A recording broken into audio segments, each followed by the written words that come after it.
Bonjour à tous, chers élèves de terminale. Donc, je vous propose aujourd'hui qu'on commence à introduire le cours sur les lois à densité.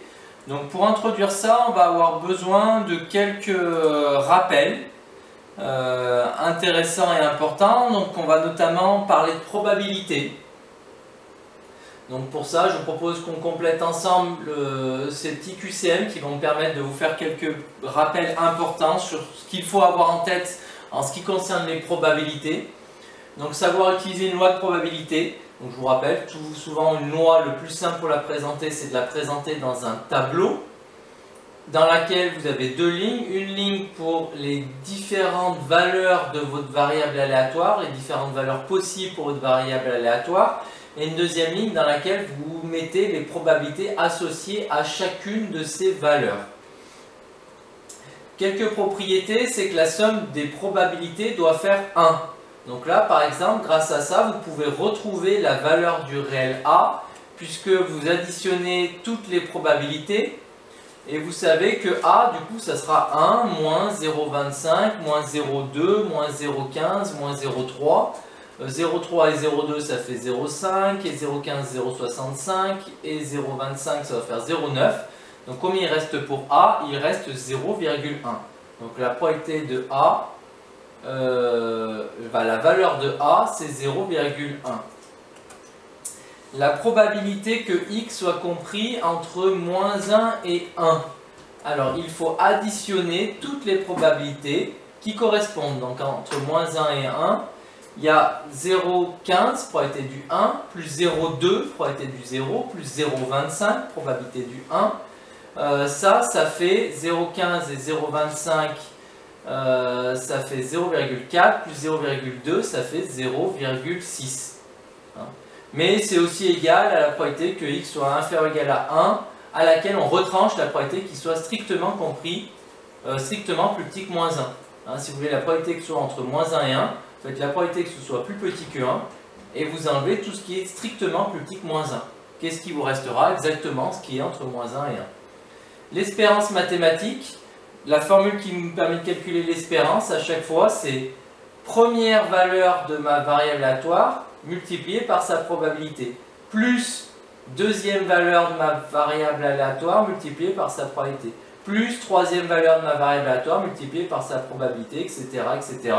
L'espérance de x, c'est les NIPI, si vous vous souvenez bien. Pardon, les XIPI.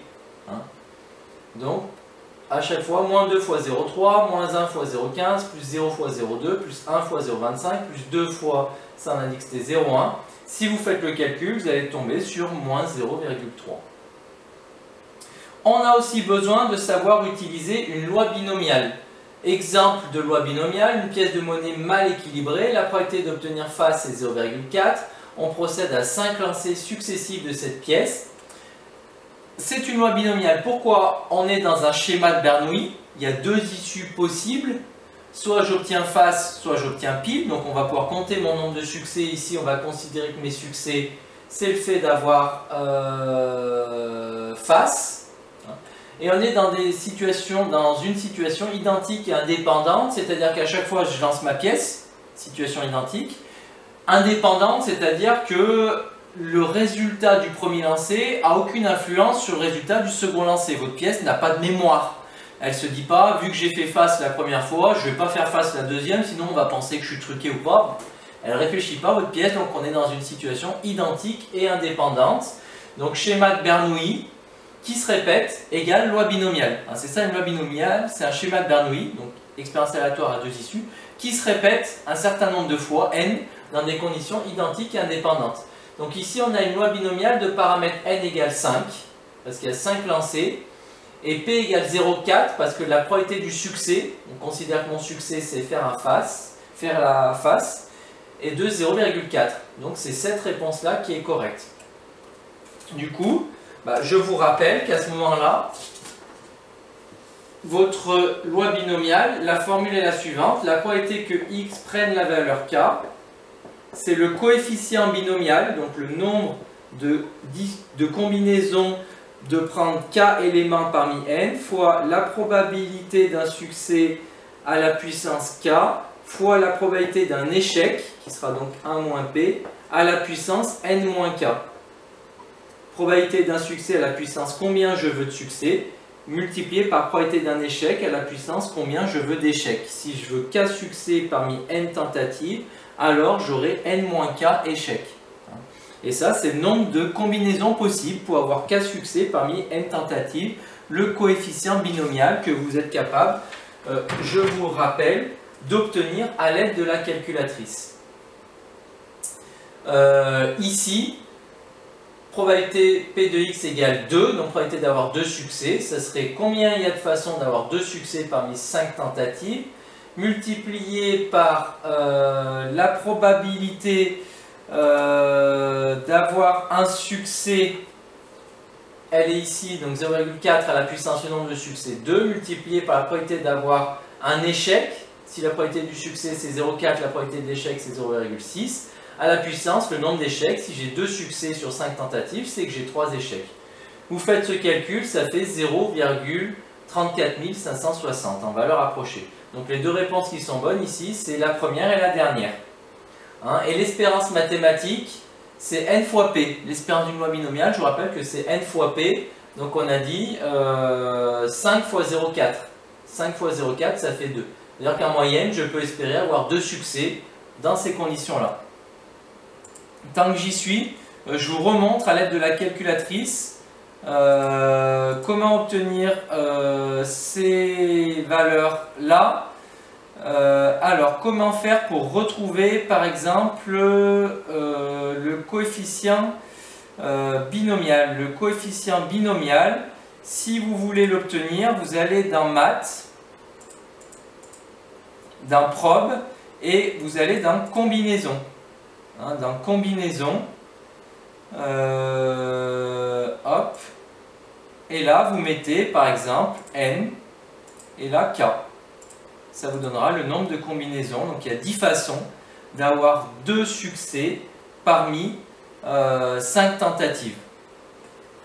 Et donc là, je voulais aussi vous rappeler comment à l'aide de la calculatrice on peut réutiliser ou utiliser la loi binomiale. Vous allez dans Seconde, Distrib, vous allez chercher la loi binomiale ici. Et là, par exemple, pour l'exemple qu'on a pris, nombre d'essais c'était 5, probabilité d'avoir face c'était 0,4. Je veux calculer la probabilité d'avoir 2 faces sur 5 tentatives. Donc je mets ici n, ici p, ici k. Je fais coller, entrer et je trouve ma valeur 0,3456, vous voyez, qui correspond à ça. Donc voilà comment à l'aide de la calculatrice je peux retrouver directement cette valeur et utiliser la loi binomiale. Donc ensuite, alors on va zapper l'exo 7 parce que c'est pas le plus intéressant, je pense qu'il est un peu trop compliqué, il risque de vous faire peur. Par contre, un petit rappel intéressant, c'est l'exo 8. On vous dit donc soit f, la fonction définie sur R par f de x égale l'exponentielle de moins x au carré. Calculer f', étudier son signe, dresser le tableau de variation, puis résoudre une équation pas très sympa. Donc déjà, faisons la première, calculer f'. Ça, c'est une fonction du type e de u. Je vous rappelle que la dérivée de e de u, c'est u' e de u. Donc dérivée de e de moins x carré, u c'est moins x carré, donc u' moins 2x. E de u, e de moins x au carré. Donc ensuite, calculer f', étudier son signe, donc je fais un tableau de signes, on me demande d'étudier ça sur R, donc je fais mon tableau de signes, x moins l'infini, plus l'infini.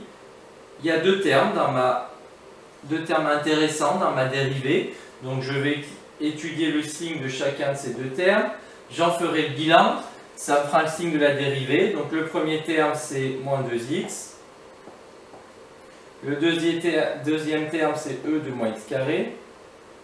De ça, je vais en déduire le signe de ma dérivée. Et du signe de ma dérivée, j'en déduirai les variations de ma fonction. Moins 2x, ça s'annule en 0. C'est positif avant, négatif après. C'est une fonction affine linéaire décroissante. Hein. Donc sinon, elle va descendre. Donc quand elle passe par 0, elle vaut 0. Avant positif, après négatif. Ou alors signe de A en deuxième, A étant négatif, je mets un moins après. L'exponentielle est une fonction strictement positive, tout le temps.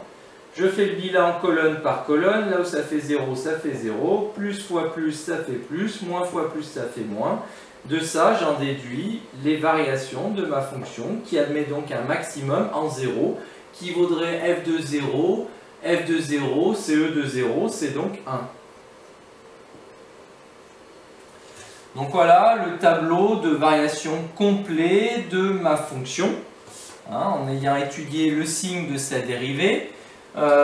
Dernière question, on vous demande de résoudre l'inéquation f de x inférieure à 10 puissance moins 8. Tiens, une équation intéressante parce que pas si simple. Hein, donc on veut résoudre en gros e de moins x au carré, hein, ça c'est f de x, inférieur à 10 puissance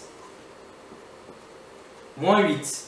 Donc on sait que pour se débarrasser de l'exponentielle, je dois appliquer le logarithme népérien.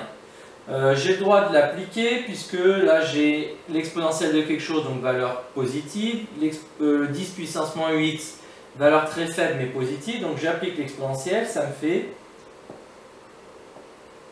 moins x au carré inférieur à ln de 10 puissance moins 8. Vous vous rappelez peut-être que ln de a puissance n, c'est n ln de a. Donc ln de 10 puissance moins 8, ça fait moins 8 ln de 10.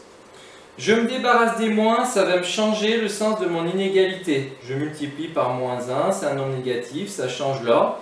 Ça fait x au carré supérieur à 8 ln de 10.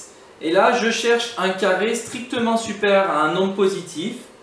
Je vous rappelle comment ça marche. Je refais brièvement la parabole qui représente la fonction carré. Un carré est plus grand sur deux parties. Hein, plus grand que a, par exemple. Sur deux parties. La partie avant moins racine de a, la partie après racine de a. Hein, d'un exemple plus concret, x carré supérieur à 9, les carrés supérieurs à 9, c'est tous les réels plus petits que moins 3 et tous les réels plus grands que 3. Hein, la racine de 9, c'est 3.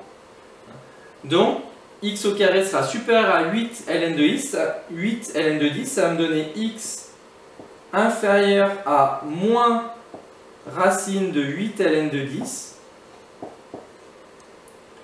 ou x supérieur à racine de 8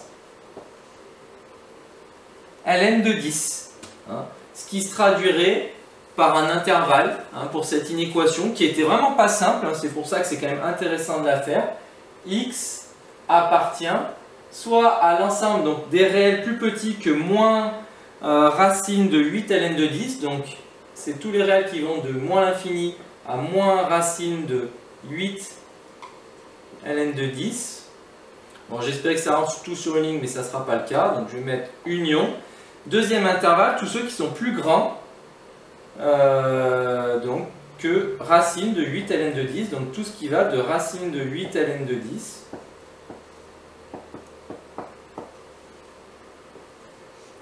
jusqu'à plus l'infini. Donc voilà pour les solutions de cette inéquation, pas simple, c'était l'occasion de revoir tout ça et de réutiliser la fonction logarithme népérien. Ensuite, encore des petites révisions pour continuer à retravailler un petit peu tout ça. Si on tire au hasard une carte dans un jeu classique de 32 cartes, qu'on appelle grand X, la variable aléatoire qui à ce tirage associe la valeur 1 si la carte tirée est un cœur, 0 sinon, ça suit une loi de Bernoulli de paramètre P qui est égal à le paramètre P, donc c'est la probabilité du succès. La probabilité du succès, c'est la probabilité d'avoir un 1, hein, de tirer un cœur. Et du coup, la probabilité de tirer un cœur, elle est de 1/4. Donc là, les réponses B et C sont correctes. On lance, deuxième question, on lance un dé dodécaédrique, donc c'est un dé à 6 faces, numéroté 1 à 12. On appelle grand X la variable aléatoire qui au lancer de ce dé associe le numéro de la face supérieure. L'espérance de cette variable aléatoire, que vaut-elle? Elle va valoir 39 sur 6. Pourquoi elle va valoir 39 sur 6? Le numéro de la face supérieure, donc ça sera soit 1, soit 2, soit 3, soit 4, soit 5, soit 6, etc. Donc les différentes probabilités. J'ai à chaque fois une chance sur 12. Hein. Donc ça va être 1 fois 1/12, plus 2 fois 1/12, plus 3 fois 1/12, plus 4 fois 1/12, etc. jusqu'à 12. Ça nous fait du 12 plus 11, 23, plus 10, 33, plus 9, 42, plus 8, 50, plus 7, 57, plus 6, 63, plus 5, 68, plus 4, 72, plus 3, 75, plus 2, 77, plus 1, 78, le tout sur 12. Mais 78 sur 12, si je le simplifie, c'est 39 sur 6. Donc réponse D. Sur l'écran d'une calculatrice, quand vous lisez ça, qu'est-ce que ça va vous renvoyer? Nombre aléatoire, c'est un nombre entre 0 et 1, plus 0,4, ça fera un nombre entre 1 et 0,4, et la partie entière d'un nombre entre 1 et 0, nombre aléatoire, donc c'est entre 0 et 1, si vous ajoutez 0,4, vous aurez donc un nombre entre 0,4 et 1,4. La probabilité que la partie entière soit 0, entre 0,4 et 1,4, la probabilité que la partie entière soit 0, elle vaut 0,6. Hein. L'étendue de l'intervalle qui va de 0,4 à 1. La probabilité d'avoir un nombre, une partie entière qui vaut 0. Ensuite, une variable aléatoire x suit une loi binomiale. On donne le diagramme en bâton suivant qui représente cette loi. Donc, quelle est la valeur du paramètre n? N, c'est le nombre de tentatives. A priori, le nombre maximum de tentatives, 6. Donc, c'est-à-dire que n est forcément égal à 6. Le paramètre p, comment je peux faire pour obtenir le paramètre p? P, c'est la probabilité de succès. Probabilité de succès, je sais par exemple, je pourrais utiliser soit une valeur connue, mais là j'ai pas de valeur connue. Sinon, qu'est-ce que je constate? Je constate qu'a priori, quand je vois les différents diagrammes en bâton, c'est à peu près équilibré, mais avec quand même une légère tendance à pencher côté droit. Mais elle est légère. Vous voyez, la probabilité du 3 est quand même la plus élevée, donc c'est le cas le plus probable. J'ai une bonne probabilité d'avoir 4, une bonne probabilité ensuite d'avoir 2 et 5. C'est-à-dire que, a priori, ma probabilité de succès, elle est à peu près équilibrée avec une tendance à être un peu plus forte que la moyenne. Donc la bonne probabilité sera de 0,55. Parce que si c'était 0,67, ça veut dire que j'aurais une forte probabilité d'avoir des succès. Donc a priori, ça pencherait fortement à droite. Si c'était 0,11, j'aurais une forte probabilité d'avoir peu de succès. Donc les barres les plus élevées se retrouveraient à gauche. Les probabilités les plus élevées, ce serait d'avoir 0, 1 ou 2 succès. 0,33, ça voudrait dire pareil que j'ai plutôt des probabilités élevées d'avoir 1 ou 2 succès. Par ailleurs, voilà, on sait que l'espérance c'est n fois p. Donc je sais que n c'est 6. Si je fais 0,55 fois 6, ça fait environ 3. Donc on voit que l'espérance est autour de 3, la valeur qui a la probabilité la plus élevée. Autre question pour continuer à se rapproprier quelques petites notions de base. Une étude affirme que 5% des clés USB produites par une usine ont un défaut. Un magasin reçoit un lot de 20 clés USB produites par cette usine. On appelle grand X la variable aléatoire qui à ce lot associe le nombre de clés défectueuses. Donc on a une loi binomiale. On est bien dans un schéma de Bernoulli, deux issues. Soit les clés elles ont un défaut ou pas. On répète ça 20 fois. Donc paramètre n égale 20, probabilité d'avoir un défaut. On va considérer que le succès, c'est un peu bizarre, elle est paradoxale, mais on considère que le succès c'est d'avoir un défaut, 0,05. La probabilité qu'il y ait au plus 2 clés USB défectueuses dans ce lot est approximativement égale à... Alors la bonne réponse c'est 0,92. Probabilité d'avoir au plus 2, il faudrait faire la probabilité du 0, plus la probabilité du 1, plus la probabilité du 2. Donc allez, vous allez sur votre calculatrice, vous utilisez la loi binomiale, vous faites la probabilité du 0 plus la probabilité du 1 plus la probabilité du 2, je vous rappelle, et vous aurez votre réponse. Donc là, il faudrait faire pareil, j'utilise ma loi binomiale. Et avec FREP, normalement, on doit pouvoir s'en sortir, puisque vous mettez le nombre d'essais, donc ici, ça serait 20. Probabilité du succès, c'est 0,05.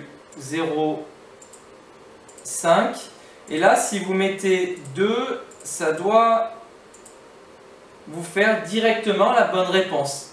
Vous avez 0,92. Je vous rappelle, je retourne dans le distrib, la différence entre binôme FDP et binôme FREP. FDP, ça vous donne la probabilité d'avoir exactement cette valeur-là. Binôme FREP, ça vous donne la probabilité d'avoir cette valeur-là ou moins. Donc ici, c'est bien la probabilité d'avoir cette valeur-là ou moins, puisqu'on vous dit la probabilité qu'il y ait au plus. Au plus, ça veut dire 2 ou moins. Donc c'est bien cette FREP-là que vous pouvez utiliser. Le nombre moyen de clés défectueuses dans un tel lot, donc ça revient à vous demander l'espérance. Pour avoir l'espérance, il faut faire n fois p. 20 fois 0,05, ça fait 1. Donc réponse qui est là. Et enfin, sixième question. Dans une fête foraine, un jeu consiste à atteindre avec des fléchettes la cible qui compte. Les rayons des cercles sont respectivement de 1 cm ici, 2 cm et 4 cm. Un tireur atteint toujours la cible. La probabilité de toucher une zone de la cible est proportionnelle à la surface de la zone touchée. Un joueur lance une fléchette, la probabilité qu'il obtienne le score de 10 points est égale à quoi? Alors la bonne réponse c'est le 13/16e. Pour ça, qu'est-ce qu'il faut faire? Il faut calculer l'aire de la couronne jaune divisé par l'aire totale. Alors je vais vous le faire, ça fait quelques petits rappels de géométrie intéressants. Déjà l'aire totale, l'aire d'un cercle, est égale à pi r carré. Ici, donc l'aire de ma cible, a priori, ça sera 4 cm. Donc ça sera pi fois 4 au carré, donc 16 pi. L'aire de ma couronne jaune. Ma couronne jaune, c'est un cercle de rayon 2 cm, mais il faut enlever le cercle central. Donc l'aire de ma couronne jaune, R de CJ, ce sera l'aire du cercle jaune, si l'aire du cercle 10, moins l'aire du cercle 20.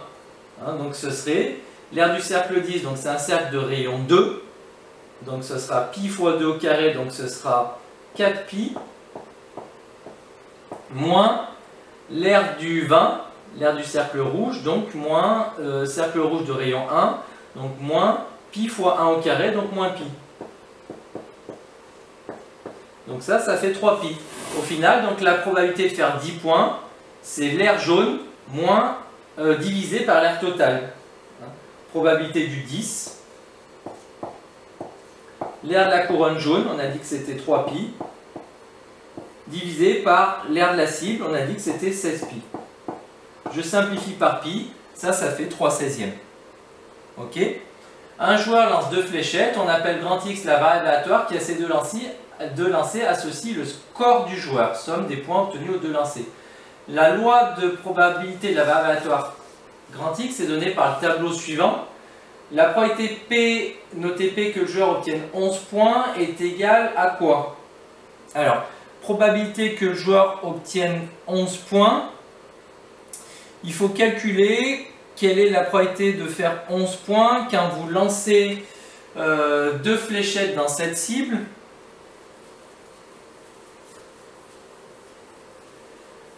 Les différents cas possibles, soit vous allez faire 1, 10 ou 20. Vous faites un arbre par exemple, 1, 10 ou 20. Vous lancez 2 fléchettes, donc à chaque fois 1, 10, 20, 1, 10, 20, 1, 10, 20. 1, 10, 20, 1, 10, 20, 1, 10, 20. Et donc la probabilité de faire 11 points, quelles sont les branches qui conduisent à faire 11 points? 1 et 10, ça fait 11 points. 10 et 1, ça fait 11 points. Et c'est tout. Or, à chaque fois, il faudrait avoir déterminé chacune des probabilités. La probabilité de faire le 10, on avait dit que c'était 3 sur 16. Donc 3 sur 16. La probabilité de faire le 20, elle est facile. Elle est de 1 sur 16. Hein, l'aire du disque central, pi r carré, disque de rayon 1. Donc pi fois 1 au carré, donc ça ferait pi. Divisé par 16 pi. Donc pi divisé par 16 pi, ça fait 1/16e de faire 20 points. De ça, j'en déduis qu'il me reste combien pour le 1? Il me reste 12/16e, si je ne me trompe pas. 3/16e et 1/16e, ça fait 4/16e. Il reste 12/16e. 12/16e, ça doit être 3/4. Donc à chaque fois, là du coup, j'ai complété mon arbre qui me donne la situation complète justement de ça. Et donc là, la probabilité de faire 11 ici, c'est 3/4 fois 3/16e. Ça va faire 9 sur 64. La probabilité de faire 11 ici, c'est 3/16e fois 3/4, qui fait aussi 9 sur 64. Or, 9 sur 64 plus 9 sur 64, ça fait 18 sur 64. 18 sur 64, c'est 9/32e. Donc on retrouve cette réponse-là. On pourrait en déduire la valeur de Q, donc la probabilité de faire 30 points. Quelles sont les issues qui conduisent à faire 30 points là? Qu'est-ce qui nous manque? Comment je fais pour faire 30 points? C'est ces deux-là, 20 et 10 ou 10 et 20. Ça serait donc ici du 1/16e. Donc ça fait 3/16e fois 1/16e. Donc ça doit faire 3 sur 256. Donc première possibilité pour faire 30, je fais 10 et 20. Et 1/16e fois 3/16e. L'autre possibilité de faire 30, c'est de faire 20 et 10. Ça fait aussi 3 sur 256. J'additionne 3 sur 256 et 3 sur 256. Ça me ferait 6 sur 256. Donc ça me donne la probabilité qui manque ici. 6 sur 256, je simplifie, ça ferait même 3 sur 128. Donc une fois que j'ai complété intégralement le tableau qui me donne la loi de probabilité, je peux l'utiliser pour calculer l'espérance. Et donc je vous rappelle que pour calculer l'espérance, qu'est-ce que je fais? 2 fois 9/16e, plus 11 fois P qui vaut 9 sur 32, plus 20 fois 9 sur 256, plus 21 fois 3 sur 32, plus 30 fois donc 6 sur 256, plus 40 fois 1 sur 256. Si vous faites ce calcul-là, vous allez tomber sur 8, qui est le nombre de points moyens que je peux espérer obtenir quand je lance mes 2 fléchettes là sur ma cible. Donc vous l'avez vu, on est déjà, mine de rien, à un bon petit niveau en ce qui concerne ces révisions. Donc ça laisse envisager que ce chapitre sur les lois de densité va lui aussi être d'un bon petit niveau, donc il va falloir s'accrocher. Bon courage!